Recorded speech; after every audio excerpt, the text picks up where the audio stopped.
Kiban hukum sidro purmoh gekeun kelakau ge pepe yang ditubiat lambabah ge. Dan kiban cara tapubah urang inang yang ladenyan. Hukum urina modelnya nyan hukuman mati. Bono na mutikat baju kenusu tapi hana lugu panjang kantanya long tak payah dipanjang. Nusut itu terjawab apa yang ditanyakan. Nusut urina yang keluar dari ketaatan gerinci itu tak awalnya rumeh-rumeh duduk kakrut bunga ngelakau yang nusut hana pepek kan kerut betul tapi kerut bunga belakau nanti urang muka kerut tuan hutan urang sakit nanti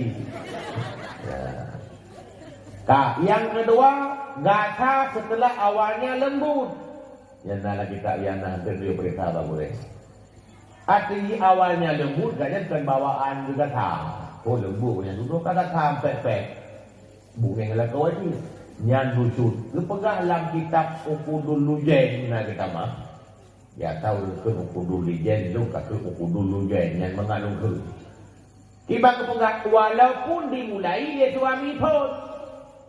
suami pun masalah mengata tu pun nusut sih oh mengata orang apa ni mengata orang apa ni sakit orang kan sakit tu mai do nanti nusut jatah dia kan sakit lam jadi hana surah saya kaji kata gok kata kawan hana ini dalam pemahaman dia saya tak salah gok kaji salah dia aduh lagu salah memang salah desalah tapi dia lebih jauh yang salah begitu tindakan yang salah nusuk tu kira kedua pun menau pun rumah duduk akrut lagi muka tak meja bro yang kedua pun lembut dulu kata karena tiganya benih ngelakau walaupun didahului oleh gata lakau nusut yang kedua terbiat dari rumah dengan tanpa izin suami walaupun untuk kebutuhan suami lu pegang abdul rukuk lakau walaupun begitu tapi hanya bijak lakau baik abdul malam nyawa hai abdul rukuk orang baik tetap menjadi terbiat nusut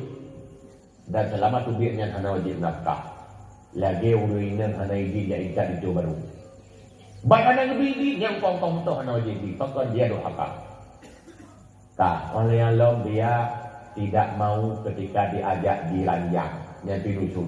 Tentu itu pegang siapa saja wanita yang mengabaikan suaminya ketika diajak akan dilaknat oleh malaikat sampai pagi. Iban mau pelaknat dikutuk, iban kutuk, ibaan anir rahmat. Malaikat yang berdoa bujuh dari rahmat. Baik sayang urinongnya, baik rahmat urinongnya. Benar kalau malaikat tu mengapa? Maka napun yang doa dari Allah sayang luhana atau sayang malaikat lebih dekat doa. Maka nyan tak terjawab bertanya sabar belum jawab mandu. Tak? Wallahu a'lam. Assalamualaikum gure lun temanyong wate patah kaya lam jerat gekeun le urang kana urang meninggal lom.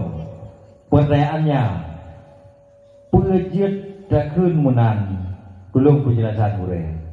Pejit dakun munan saya kepatah kaya lanjerat kamu meninggal lom. Ada namanya tanda-tanda yang kebiasaan di lagian asai bek kayak ini pasti dan buat kejadiannya terjadi akibatnya yang baik. Tapi ketanda contoh asai yang membang-bang terus ya baik.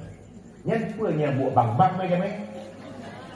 Nak hirau tu keyakini yang meja-meja buat bang-bang. Tapi yang ketanda menyelagian. Tak ada masalah. Tiga guna ialah agama ni cuma lawa lagi. Ngan cuma lawa dulu. Ngan tanda-tanda yang sampai lagi contoh urut asai pula bak jagung tiraduhi anu jagung jadi dulu. Yang punya tak ikut yang gara-gara duhi. Kau yang tanda. Kemudian ada kebiasaan. Oleh yang lamnya tak pula bak rutu payah ngan on umur. Nyapanya. Maka yang pula bak kepila yang dalam buku yang yang pada ya, kadang-kadang dengan cuma lau menyelagaian ada masalah yang baik ni itu yang sebab terjadi akibat yang jelas buat Allah di mandu yang juga sebab mental menanti bak kejadian patah kaya benar itu tanda tak biasa lagi tapi dia ini buat buat kejadian yang terjadi akibat menang yang lain buat nusuat wallahu a'lam.